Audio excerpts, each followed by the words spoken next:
Assalamualaikum warahmatullahi wabarakatuh. Selamat pagi anak-anak.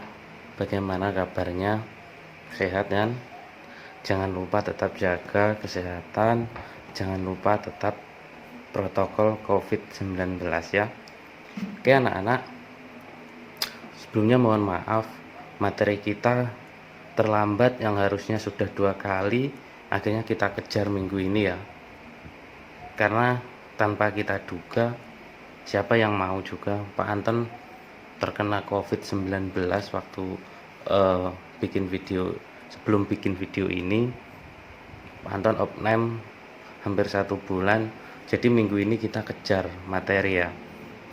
Oke, seperti biasa peralatan yang kita siapkan tentunya 2 penggaris siku, kemudian pensil mekanik, isi pensil, penghapus stadler, kemudian jangan lupa tisu yang selalu buat elap, kemudian satu lagi peralatannya yaitu jangka.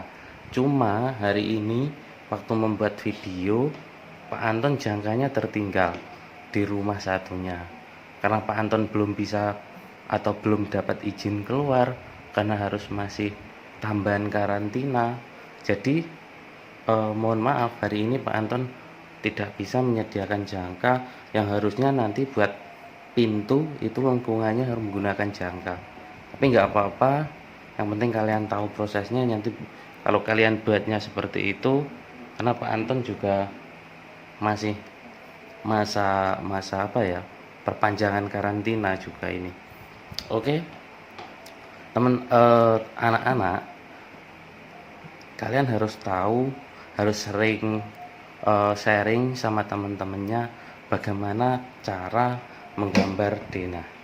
Dulu pertemuan 2 pol yang lalu kalian sudah saya suruh membuat gambar denah rumah kalian masing-masing. Kalian bebas berkreasi. Nah, yang pertama sekarang Pak Anton jelaskan, kertas gambarnya tetap ya sama A3, tempat kopnya. Nah, ini saya perjelas dulu. Nah, langkah yang pertama anak-anak, sesuai gambar yang sudah Pak Anton berikan, kalian tentu akan menggambar denah seperti itu ya, yang di PDF, file PDF. Nah, langkah pertama kalian harus membuat garis as. Ini yang dimaksud garis as. Nah, anak ya. Garis as itu apa? Garis as adalah satu garis yang berada di titik di tengah. Ini adalah patokan kita akan menggambar dinding nanti. Karena dinding digambarkan dengan 2 garis, maka garis ini harus berada di tengah-tengah. Nah, pada umumnya gambar denah itu harus menggunakan skala banding 1:100. Artinya 1 cm itu pada jarak sebenarnya adalah 100 cm atau 1 meter. Kalau dinding itu tebalnya yaitu 15 cm, batu batanya yaitu 12 sampai 13, kemudian plesteran kiri kanan 1,5, kiri kanan atau 1. Jadi kalian harus menggambar 2 garis dengan garis as di tengah dengan jarak 1,5 mm. Bisa bayangkan kan seperti apa? Jadi yang harus kalian perhatikan dalam menggambar garis as yaitu wajib menggunakan 2 penggaris siku.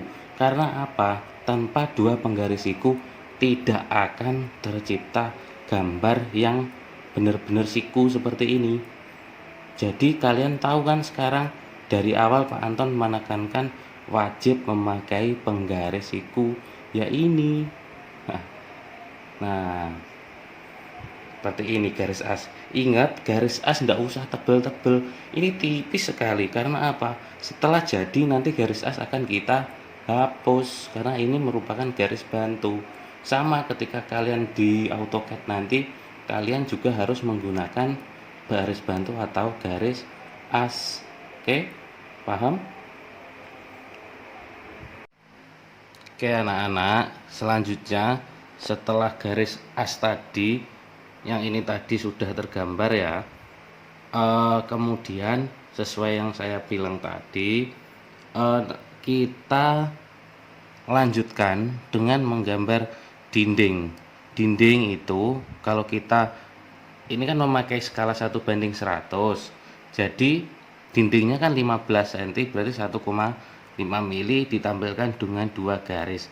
Jadi dapatnya itu sebelah kiri dan sebelah kanan garis as. Garis as itu berada di tengah-tengah.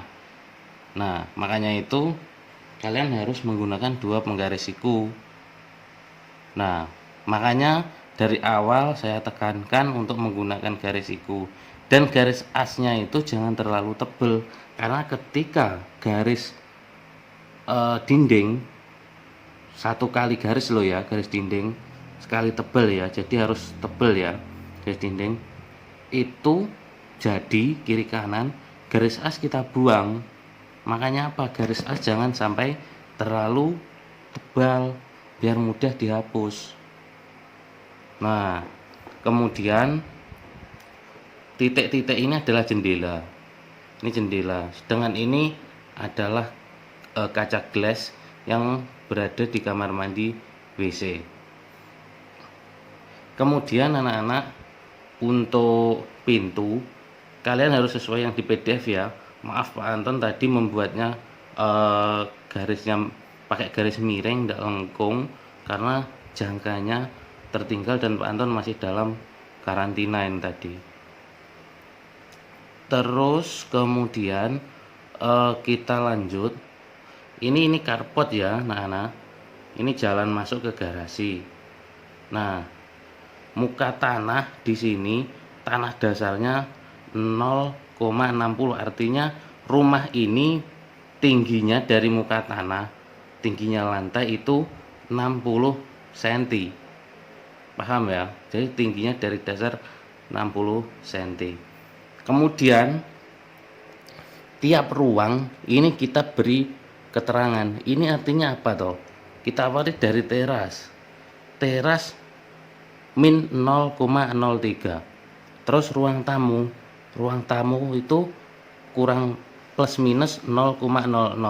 Itu apa artinya? Nah, artinya itu ada hubungannya dengan ini tadi, muka tanah. Jadi posisi lantai ruang tamu itu berada di ketinggian plus 60, artinya tinggi 60 cm dari muka tanah. Nah, ambilnya kita nolnya ruang tamu, maka muka tanah harus min.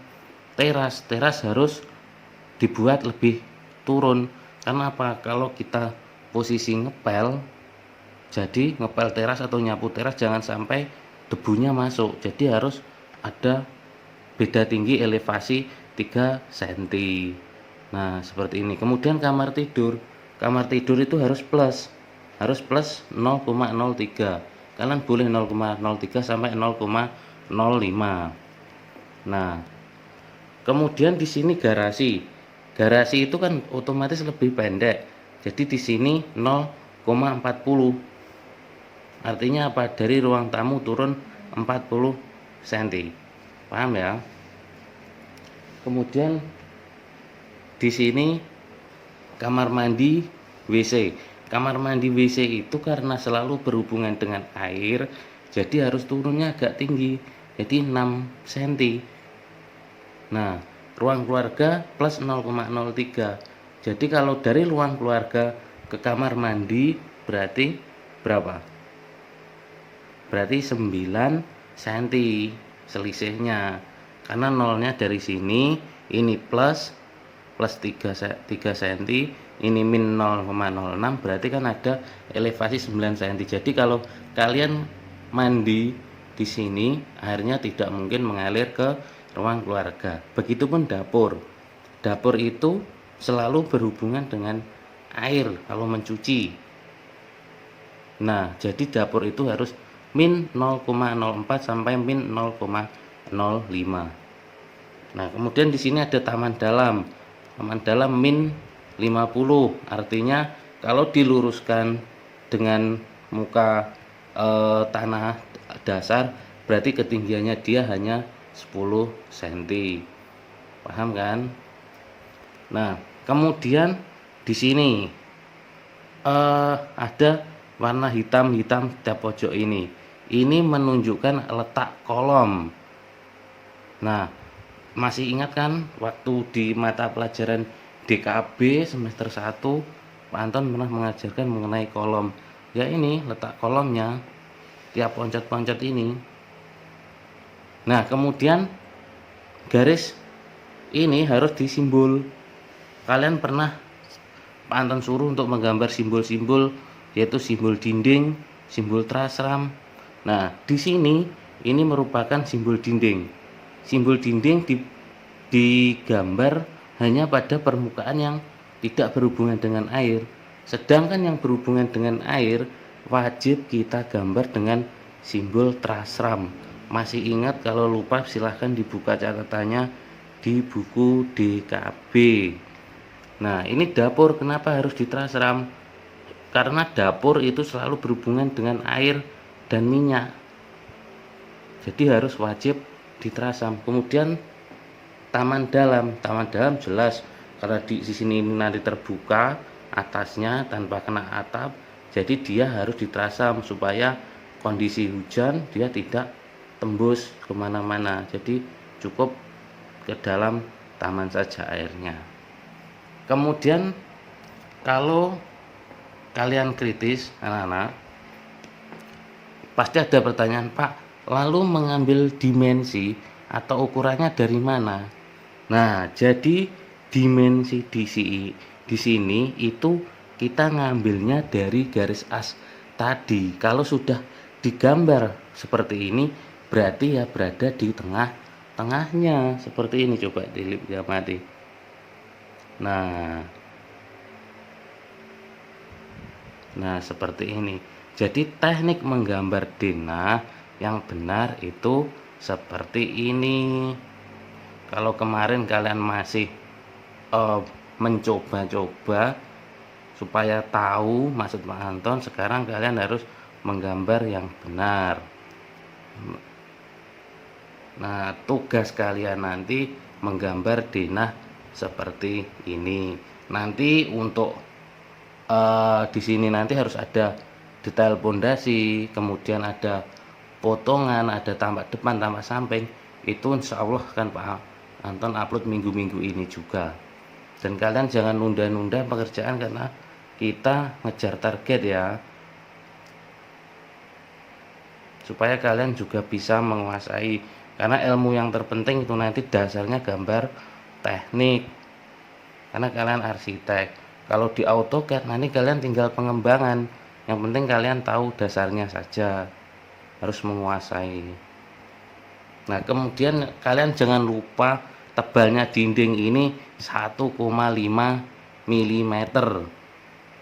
Nah, kemudian kalian harus ingat tebal tipis garis. Kalau seperti ini garis arsirnya yang menunjukkan batu bata atau dinding itu kan lebih tipis.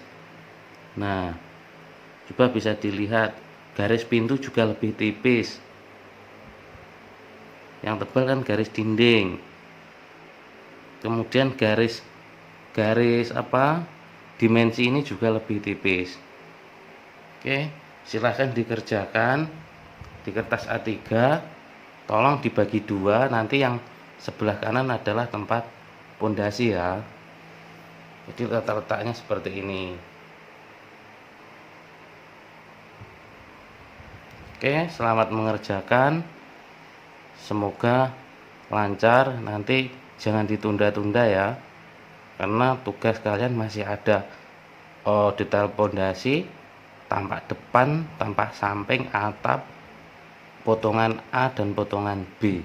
Karena seorang juru gambar itu minimal menguasai item itu supaya bisa dikerjakan oleh tukang. Oke, terima kasih.